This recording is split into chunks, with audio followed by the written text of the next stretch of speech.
Rajan Production et Kojiman en featuring, en clôture de ce premier plateau de la journée. On se retrouvera après les assemblées générales de tout à l'heure.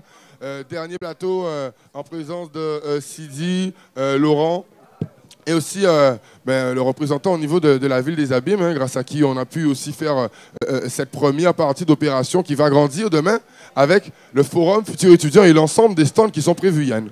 Tout à fait, Nicolas. En tout cas, on va continuer, mais c'était vraiment explosif. C'était vraiment explosif. Ils sont encore chauds derrière moi, là. C'est incroyable. Alors, on va essayer de retrouver le calme avec nos partenaires qui sont présents aujourd'hui. Alors, je vois des jeunes engagés. Je vois également un partenaire institutionnel.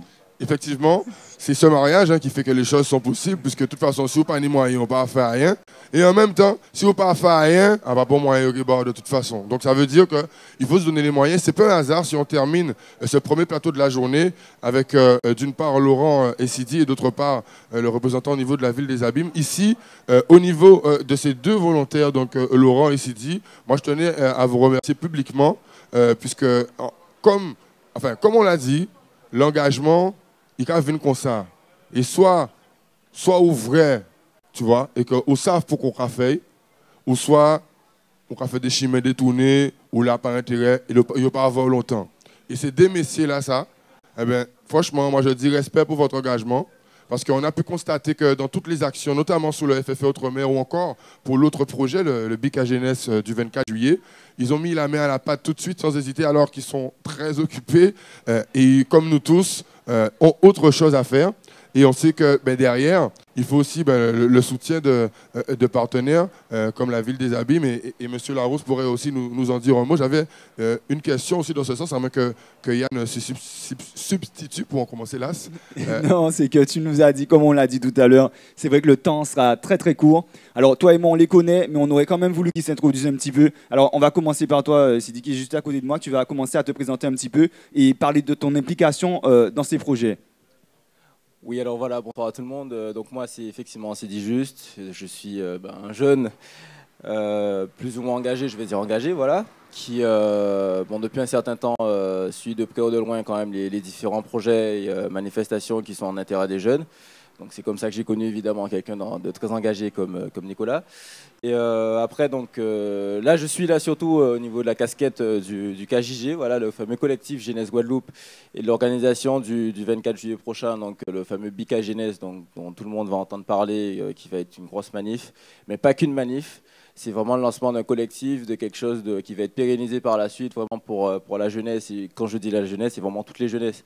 Alors, comme disait Nicolas, c'est vrai qu'on est occupé, on a des choses à faire, mais l'intérêt de la jeunesse, nous-mêmes, on est jeunes, c'est un intérêt supérieur, on doit tous participer. Donc, quand Nicolas m'a fait part de ce projet, évidemment, j'ai réfléchi avant de dire oui, de voir un peu comment ça se passerait, mais quand j'ai vu un peu la philosophie du projet, j'ai tout de suite dit, sans hésiter, oui, parce que bon...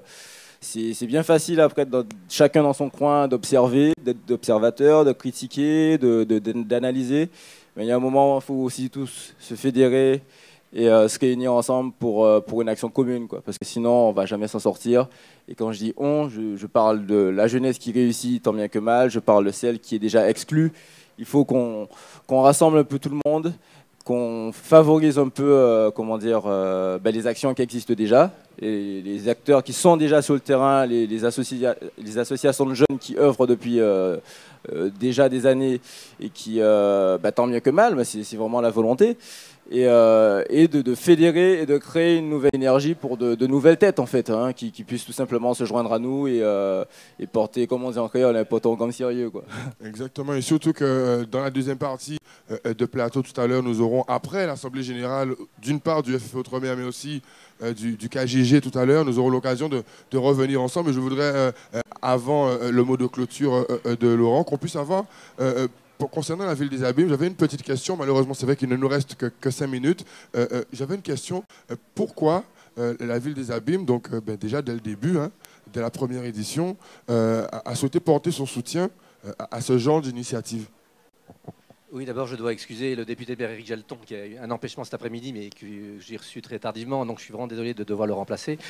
Et vous savez qu'il est particulièrement attaché à la jeunesse, ainsi que toute l'équipe municipale des Abîmes, et qu'on était notamment l'année dernière, c'était le thème principal de la fête, la jeunesse, et cette année, vous rejoignez le thème de la solidarité, qui était le thème de notre fête.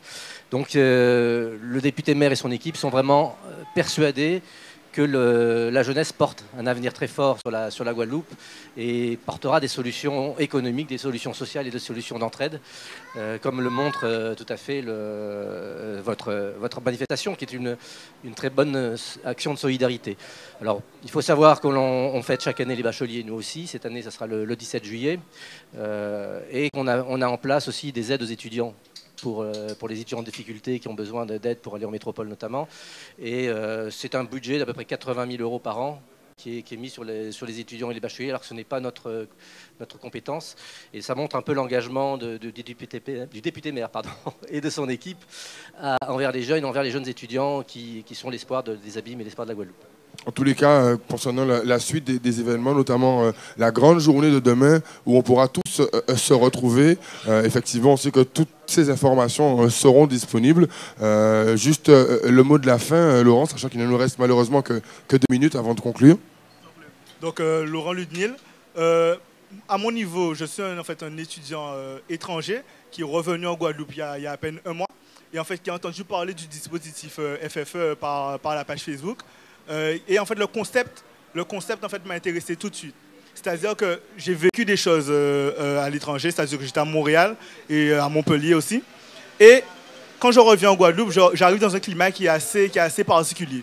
Alors en fait, ça m'a donné envie juste de montrer qu'au-delà de l'image actuelle qu'on donne à la jeunesse, on est là, comme tu as dit, on n'a pas forcément le temps, mais on prend le temps, parce que c'est important de prendre le temps pour faire en fait quelque chose que je trouve important. Donc concernant le dispositif FFE, demain en fait je vais participer en tant que jeune qui revient pour donner son expérience. Et concernant le gros mouvement du Bika Jeunesse, on est là en fait tous ensemble pour organiser en fait cette grosse manifestation. Voilà, et tout à l'heure, d'ici quelques minutes, nous aurons donc les assemblées générales d'une part pour l'organisation du FFE Outre-mer, la grande journée de demain, ainsi que dans la foulée après, l'assemblée générale pour le collectif Jeunesse Guadeloupe. Le mot de la fin, Yann, avant qu'on puisse se retrouver pour le plateau de 21h, toujours en direct ici. Tu me prends les mots de la bouche. En fait, j'allais te dire, Nico, on en a beaucoup parlé, mais on va faire une petite synthèse. Alors, pour tous ceux qui nous suivent actuellement, quel est le programme à partir de 18h et demain ? Alors, à partir de 18h aujourd'hui, donc on a l'Assemblée Générale. Vous avez encore une trentaine de minutes pour ceux qui souhaitent, soit en tant que partenaire, soit en tant que volontaire, y participer. On rappelle que c'est un projet d'intérêt général, donc on a tous la possibilité d'y contribuer. Et pour tout le reste, on pourra aussi le gérer à distance avec la page Facebook du FFE Outre-mer. Et toute la journée demain, nous serons disponibles en gardant en ligne de mire, d'ici une dizaine de jours, le Beach After School qui se réalisera, lui, près de la plage de Rizinclair à Saint-François avec cinéma plein air. Bref, on reparle de tout ça dès 21h.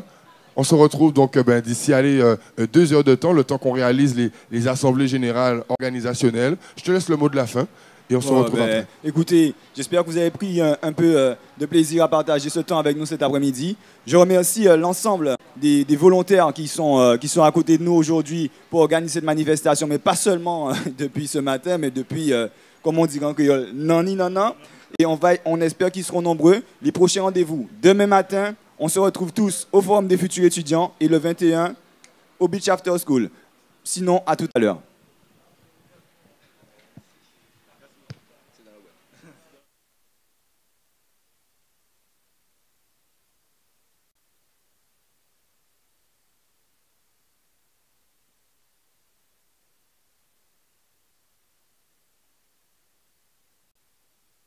Ce soir, de nouveau, ici à l'espace régional du Rézé, pour la suite et la fin de nos rendez-vous directs ici.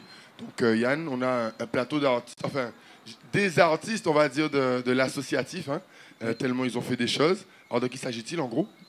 Alors, tu me poses une bonne question. Ils vont se présenter. D'abord, je pense, donc je vois avec un badge à GEC, je crois, et puis à l'UDPS, et puis Warrior. Donc, Warrior va se présenter aussi tout à l'heure. Donc, alors, à mes côtés, je sais que je suis avec Edwin Lopen de l'association AGEG. Alors, l'AGEG était avec nous tout à l'heure. Ils nous ont un peu parlé de leur engagement au niveau local et au niveau national aussi, surtout pour le suivi des étudiants dans leur démarche d'insertion au niveau social, tout simplement, parce que les Guadeloupéens qui partent à l'étranger, effectivement, ils ont une perte de repères. Et donc, l'AGEG s'occupe donc de ce suivi. Et donc, président, alors, c'est bien, vous êtes bien président? Vice-président, mais vous êtes président. Alors, président, alors vous pouvez quand même nous expliquer un petit peu. La présidente est là. Hein. Alors, oui, mais c'est pas grave. Alors, vous allez nous expliquer un petit peu l'objectif de votre participation aujourd'hui à ce plateau. L'objectif, c'est de parler justement de ces actions dans le cadre du FFE, parler de ce qu'on fait la jeunesse et ce qu'on fait tous ensemble et comment on peut continuer à travailler justement ensemble sur d'autres projets à l'avenir. Alors, mélanger Warrior, mélanger UDPS, mélanger Dumstyle et autres, savoir quels sont les projets qu'on peut mener de manière collective, tous ensemble, pour améliorer la condition des jeunes de Guadeloupe. Mais aller encore plus loin, c'est toujours être ambitieux. Bon, je le disais, on a fait une émission il y a un mois avec Nicolas. On disait c'est être ambitieux. Donc être ambitieux, c'est aussi passer par là, travailler ensemble, donc le KJG, mais autres, porter nos projets, défendre nos valeurs et montrer que la jeunesse guadeloupéenne, c'est pas que de la musique. J'adore la musique, mais c'est pas que ça. C'est pas que du sport. C'est des gens qui réfléchissent et qui derrière ont des ambitions et ont des projets pour l'avenir. Même si on réfléchit aussi en faisant du sport et de la musique. Et je pense que Samuel Casaumont, qui est aussi avec nous ce soir, nous rejoindra dessus. Samuel, je sais que tu es débordé en ce moment. Merci beaucoup d'avoir fait ce détour. On a parlé durant les directs de cet après-midi de ce qui est fait par le DPS. Et c'est vrai que c'est important encore de repréciser les sols, surtout dans la dynamique, on va dire... parce que vous êtes vraiment tourné vers l'avenir, en fait. Il y a des créations d'emplois derrière. Il y a réellement un travail long terme. On va y revenir. On parlait aussi de Nadège Saha, avec son T-shirt Warrior. Alors, Nadège, citoyenne engagée, volontaire de longue date, notamment pour le Forum Futur Étudiant. Je me rappelle, il y a quelques années, qu'elle avait participé au pied levé, alors qu'elle ne connaissait pas du tout le projet. Et elle était rapidement devenue volontaire cadre pour justement les échanges avec les cadets. Aujourd'hui, maintenant, dans le cadre justement de ce plateau qui nous réunit ce soir, et je reviens vers toi, Samuel, à un moment donné, il faut que les gens savent qu'il y a des buts importants à faire. Toi, en ce moment, avec ton équipe, donc vous réalisez des actions importantes. Est-ce que tu peux nous dire un petit peu plus pour que tout le monde sache qu'on va faire là? Alors, déjà, bien merci de nous avoir invités. En démo 4 paroles, l'UDPS, l'unité de développement des premiers secours de la Guadeloupe, vient en école de prévention et de civisme. C'est une fédération nationale. Alors, ce qui est important de mettre en lumière, c'est qu'on a derrière nous une superbe promotion de jeunes. Ce sont des jeunes qui sont, un, motivés, deux, motivants. L'objectif de cette année, c'était simplement de former des ambassadeurs de la citoyenneté. Je pense qu'on a explosé cet objectif. Avec ces jeunes-là, on a impulsé la création d'une réserve communale de sécurité civile. On a monté en place, on a monté des actions de sécurité routière. Ils sont devenus des formateurs de secourisme. Alors aujourd'hui, pour donner de la valeur à tout ça, pour pérenniser toutes ces actions, ben forcément, à un certain moment, il faut que nous, acteurs associatifs, on soit générateurs de création d'emplois. Parce qu'à un certain moment, ok, on se réunit, on fait assemblée générale, conseil d'administration et tout, on libère la parole, on fait en sorte de donner beaucoup de projecteurs sur ce que fait la jeunesse. Je vous ai entendu discuter tout à l'heure, je sens bien que l'énergie est là, mais forcément, à un moment, il faut passer à un cran où on se dit, voilà, ce qu'on crée là, on le grave dans le marbre et on fait en sorte que des jeunes et des moins jeunes en fassent leur activité, leur taf, leur boulot, parce que c'est un engagement, c'est quasiment un positionnement dans la vie et il y a matière à créer des emplois là-dessus.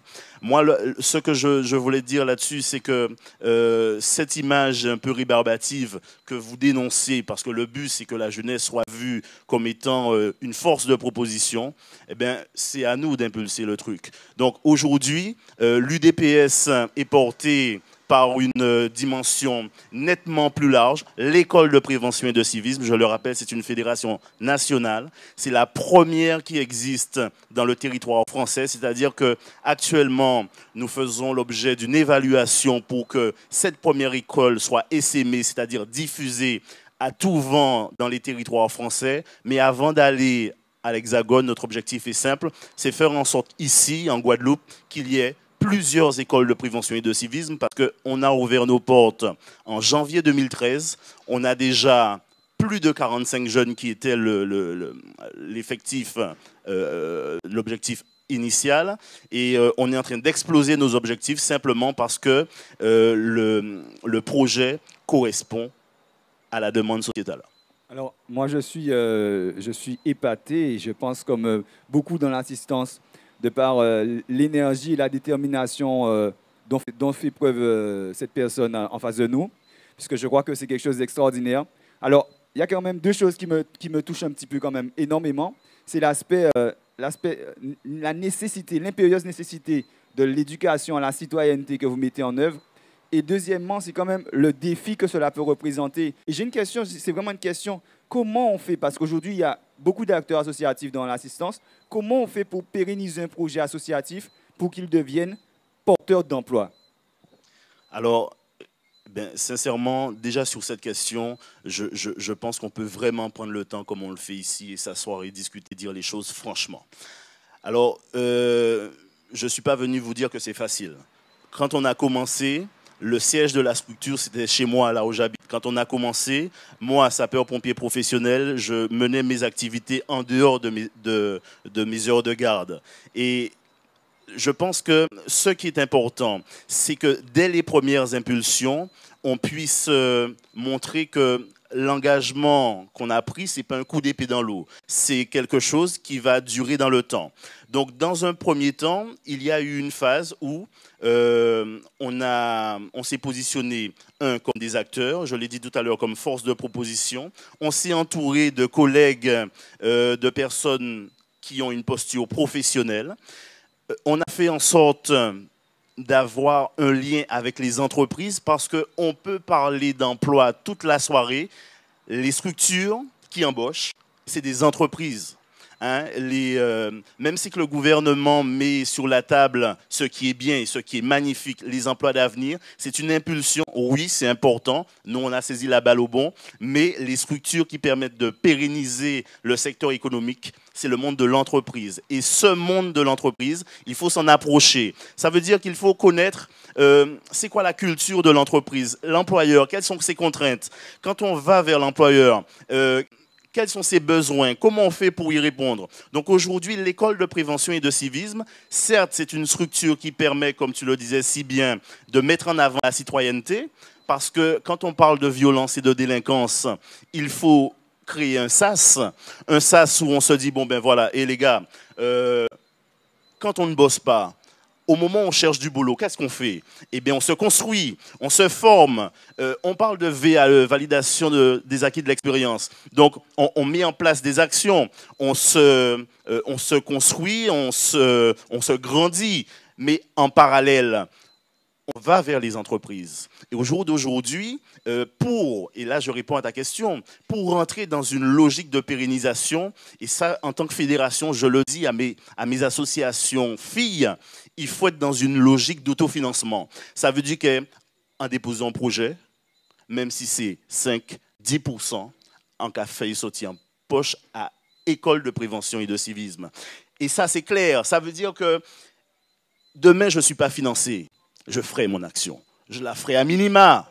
On est d'accord? Je la ferai à minima parce que je n'ai pas les fonds. Mais j'avancerai quand même. Et ça, c'est à force que les différentes institutions, quand ils voient ça, ils se disent, bon, je contribue à ce projet parce que ça va se faire d'une certaine manière.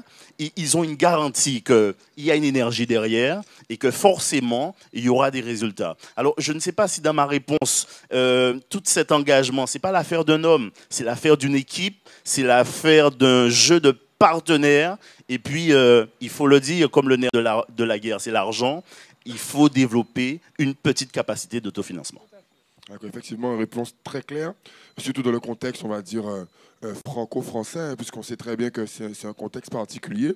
Et derrière, à l'image de l'expérience que certains d'entre nous ont pu avoir, et je pense plus particulièrement à Nadège Saha, qui est aussi avec nous ce soir, qu'est-ce qu'on aurait pu dire par rapport à ceux qui souhaitent s'engager, que ce soit professionnellement ou encore tout simplement en matière citoyenne, avec notre contexte là, caribéen, c'est-à-dire que dans le contexte franco-français, il y a une certaine méthode de fonctionnement envers les collectivités, envers nous-mêmes, mais dans la Caraïbe, par exemple, toi qui as eu une certaine expérience à ce niveau-là, qu'est-ce qu'on aurait pu dire là, justement à tous ces jeunes là, qui viennent d'avoir leurs résultats, dont certains d'ailleurs vont sûrement nous rejoindre demain, ici même au Forum Futur Étudiant, qu'est-ce qu'on aurait à leur donner comme piste, à l'image de celles qui viennent de nous être données par rapport à Samuel, sur le fonctionnement ici? Donc, bonsoir à tous, Nadège Saha. Donc, je tiens à expliquer un petit peu mon t-shirt Warriors. C'est pas anodin, j'ai envie de dire. C'est juste un label d'un de mes amis jamaïcains. Donc voilà, c'était juste pour ça. Et mon nom, donc, c'est Nadège Saha et pas Warriors. Donc, pour répondre à ta question sur comment en fait, la jeunesse peut s'intéresser effectivement à son environnement caribéen, je pense qu'il faut commencer par dépasser la barrière de la langue. Donc, dépasser la barrière de la langue, qu'est-ce que cela signifie? Donc, essayer éventuellement il y a énormément de propositions de stages, de remise à niveau en langue qui se font, je pense notamment à la Barbade. Donc des initiatives comme ça existent, donc on peut s'intéresser comme ça à nos voisins. Également, enfin, moi, mon expérience dans la Caraïbe, je l'ai fait de manière professionnelle, c'est-à-dire que j'ai eu un stage en ambassade. Et donc c'est comme ça que j'ai commencé à découvrir un petit peu comment ça fonctionnait avec nos voisins à côté. Donc je pense qu'effectivement, en tant que jeune, c'est bien de s'intéresser à son environnement immédiat, puisque donc il y a énormément d'opportunités qui peuvent être faites. Je pense notamment aux différents échanges culturels. On en apprend beaucoup de nos voisins. Effectivement, on en apprend beaucoup en Europe, mais également de nos voisins. Donc je pense que voilà, il faut s'intéresser de cette manière, donc voir ce qu'ils font, voir ce qu'on peut leur apporter, éventuellement promouvoir les différents échanges qui peuvent exister entre les structures qui existent. Je pense notamment au domaine culturel, éducatif. Donc voilà, donc ce serait comme ça, je pense qu'on peut s'intéresser à nos voisins immédiats. Mais au-delà du principe, c'est-à-dire effectivement, il y a beaucoup de gens qui se disent, bon, c'est tout à fait normal que nous essayions de regarder qui monte qui aura en nous, etc. Mais au-delà du principe, réellement, il y a vraiment des opportunités? Les opportunités, il ne faut pas se mentir, les opportunités sont minces parce qu'on arrive dans des pays qui ont déjà leur mode de fonctionnement, qui sont autonomes, qui ont déjà leur indépendance. Donc on ne peut pas arriver et se dire qu'on va poser notre grain de sel et tout va fonctionner du jour au lendemain. Donc effectivement, les opportunités, elles sont là. Comment les faire fonctionner en ayant justement dans le domaine éducatif, les promouvoir les échanges qui se font par exemple en université. Je pense notamment à l'action du Bureau des relations internationales de l'Université des Antilles et de la Guyane pour ce qui est des universités.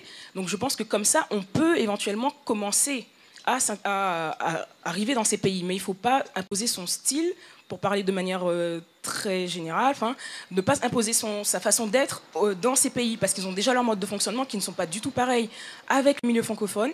Et il ne faut pas du tout oublier que voilà, qu'ils ont leur culture politique, comme on dit, et qui n'est pas du tout pareil que la nôtre, qui ne sommes pas indépendants. Et donc voilà. Et tu penses que c'est vraiment si différent que ça, finalement, au fond? C'est différent plus au niveau du mode de fonctionnement, c'est-à-dire que les mêmes acteurs ne sont pas en jeu. Je pense notamment... pratiquement tous les pays qui nous entourent sont des pays indépendants. Nous, on n'est pas indépendants. On ne peut pas faire de projets comme ça sans passer par certaines structures, sans passer par certaines... On sait des choses qui peuvent être certains obstacles. Donc voilà, donc la différence, elle est à ce niveau-là. Donc un pays fonctionne d'une manière, une île comme la nôtre fonctionne d'une manière, puisqu'on est français avant tout, avec donc la France en fait qui nous donne un petit peu l'impulsion pour mener à bien nos diverses politiques. Donc voilà, donc c'est pas facile de pouvoir aller comme ça dans ces pays sans tâter un petit peu le terrain et voir comment ça fonctionne. Je crois que malgré tout, on peut dire que même si nous ne sommes pas dans une situation d'indépendance, la preuve physique, c'est qu'on a la possibilité de cette coopération, et notamment un de nos partenaires au niveau du FFE met en place une cellule Interreg, la région Guadeloupe, et également le Conseil général qui est partenaire de cette opération justement. Il faut dire qu'il existe des moyens de coopération, et tu en es la preuve, et personnellement, je t'en félicite puisque je connais un petit peu ton parcours. Mais je crois qu'effectivement, nous avons fait, dans cette première partie de l'émission, nous avons fait quand même un petit peu 3 axes importants et forts. Il y a une coopération qui doit exister dans la Caraïbe la Guadeloupe dans son environnement proche, mais aussi son environnement national, puisqu'on a vu à la fois dans le développement associatif que dans le développement de projets à dimension hexagonale, nous devons prendre en considération vraiment la Guadeloupe dans son environnement, tout simplement. Voilà. Effectivement, comme tu disais, à la moitié de ce débat, sachant qu'on va quand même avoir d'autres précisions, notamment sur les actions de la GEC, qui sera aussi présent avec nous demain pour le forum étudiant. On demandera aux artistes attendus ce soir sur ce plateau de se placer. Il s'agit de Crashdown Production avec un feat avec Kojiman. Donc on leur demande de se rapprocher pour la prestation qui va suivre. En attendant, une petite précision concernant Edwin. Je sais qu'à un moment donné, tu étais intervenu, tu étais assez ferme dessus, sur l'attitude à avoir par rapport à ceux qui sont en mesure d'aider les projets mis en place par des structures, plus précisément les structures jeunes. Et tu semblais assez ferme sur l'attitude. Est-ce que réellement, ce n'est pas une réaction qui peut fermer des portes ? Non, non, jamais. C'est pas une réaction qui peut fermer les portes. Parce que justement, c'est quand on laisse penser qu'on va fermer les portes parce qu'ils sont en capacité de nous bloquer, c'est comme ça qu'on laisse faire les choses et qu'aujourd'hui, beaucoup de projets de jeunes ne se réalisent pas. Aujourd'hui, c'est de se dire, comme disait tout à l'heure Samuel, l'autofinancement, c'est quelque chose d'important. Mais dire à ces collectivités, puisqu'on peut les citer, c'est les collectivités, très souvent les acteurs publics, qui sont en capacité de porter les projets qui n'aident pas, leur dire, écoutez, nous, on va chercher autre part les partenaires. Et une fois que vous avez trouvé les partenaires, c'est eux-mêmes qui vous rappellent pour vous dire, finalement, pourquoi on n'est pas bien placé, pourquoi notre logo n'est pas bien placé. On leur dit, écoutez, quand on vous a rencontré, vous avez dit ça, on n'a eu que ça. Finalement, lui, à côté, il est venu, il a mis ça. Donc, c'est lui qui sera mieux placé. Et on leur montre que les projets se font. Nous, à la GEC, c'est la dynamique qu'on a eue. Voilà, au début, ça a été compliqué avec certaines collectivités. Aujourd'hui, on a décidé de travailler toute cette année sur les partenariats privés. Et maintenant, on leur montre que les partenariats privés, ça marche. Et on peut le dire, le 3 juillet, il y a eu une signature à Paris où la présidente de région s'est retrouvée à citer tous les partenaires privés de la GEC pour leur dire qu'ils doivent venir travailler avec la région. Donc ça veut dire que c'est un travail de longue haleine de leur montrer qu'on peut faire sans vous. Vous êtes là, vous êtes en force, vous avez le robinet. Notre robinet à nous, notre bac à nous, il est vide, mais on va le remplir autre part. Et le remplir autre part, c'est leur dire, n'ayez pas peur, on saura faire. Parce que nous, on est ambitieux, on va plus loin. Et là où peut-être certains se sont arrêtés à regarder, à se dire, bon, si la collectivité n'aide pas, regarde la preuve, le FFE. Si on n'a pas, il faut le dire, le soutien direct d'un projet comme le FFE, de toutes les collectivités dès le départ, qui se mettent autour de la table pour dire, voilà, c'est pour les étudiants, c'est pour les futurs étudiants, c'est la jeunesse guadeloupéenne qui va se former, qu'est-ce qu'on fait pour eux? Et bien là, on leur montre, malgré le fait, ça se fait. Ça se fera, comme on disait, modestement ou bien, mais derrière, on s'est mobilisé. Et l'année prochaine, on va leur montrer qu'on peut encore aller plus loin, aller chercher le privé encore plus largement et leur dire, voilà, on n'a pas besoin des collectivités pour faire. S'ils ne sont pas capables de se mettre autour de la table quand un projet arrive, ça ne va pas les convaincre, il va les supplier. Il faut qu'on arrête de supplier. Parce qu'ils aiment ça, ils se sentent bien quand on les supplie. Mais non, on ne les supplie pas. On leur dit, les gars, faites affaire à Zot, nous faites en nous. Oui, je voulais intervenir par rapport à toi, Edwin. Donc, je pense qu'il faut un petit peu arrêter de critiquer nos collectivités, parce qu'elles font quand même un travail monstre. Il faut vraiment le dire. Et notamment concernant la gestion de projet, il faut vraiment comprendre comment elle fonctionne. Et un budget leur est alloué, savoir que, voilà, que en fonction des différentes années, le budget il peut être diminué, comprendre véritablement comment ça fonctionne. Donc, je pense qu'il ne faut pas véritablement jeter la faute sur les collectivités. C'est vrai qu'effectivement, oui, on les prend tout le temps, et je vais le dire de manière très sèche, on les prend toujours pour des vaches à lait, mais ce n'est pas du tout le cas. C'est pas du tout le cas. Il faudrait vraiment se dire que les collectivités sont des partenaires à part entière, qu'elles peuvent nous aider, et qu'effectivement, si des partenaires privés peuvent être là pour également se positionner sur nos différents projets, c'est tout aussi bien. Mais dire que voilà, qu'elles ne sont pas là et que si elles ne sont pas là, on fait autrement. Non, attention à ce que je dis. Je ne prends pas la collectivité pour une vache à lait, parce qu'il n'y a pas que des projets où ils demandent des financements. Ça peut être un soutien logistique, ça peut être tout un tas de soutiens différents. La collectivité n'est pas là pour distribuer, distiller des subventions à tout va, à tous les projets. On est d'accord sur ce point. Mais ce qui se passe, c'est qu'il y a des projets qui sont nécessaires, qui devraient être appuyés, mais on est dans un système où on reconduit des projets qui existent depuis 20-30 ans, et qu'on n'accompagne pas les nouveaux projets qui sont portés par des jeunes qui en ont envie et qui, là, Quand il faut mettre les actes derrière le discours. Quand on dit on veut laisser libérer la jeunesse, laisser faire la jeunesse, donner sa place à la jeunesse, mais c'est leur dire attention, il y a des nouveaux projets qui existent, qui arrivent. Ce n'est pas celui qui a monté son truc il y a 40 ans et qui débarque et qui nous dit voilà, bon, on va refaire telle chose pour la jeunesse guadeloupéenne, mais mec, tu n'es pas en phase. Tu n'es pas en phase avec nous. Donc là, c'est de dire voilà, il y a ce nouveau projet, c'est le petit coup de pouce. Voilà, le FFE n'a pas demandé 50 000, un exemple, 50 000 euros à quelle que soit la collectivité. C'est de dire le coup de pouce, ça peut être juste logistique. Bon, là, aujourd'hui, c'est la cité des métiers, donc on n'a pas dit que les collectivités sont totalement absentes. Mais c'est de dire que derrière, il y a d'autres choses sur lesquelles elles pourraient agir et qu'elles ne font pas. Et c'est cette libération permettre à de nouveaux talents à s'exprimer.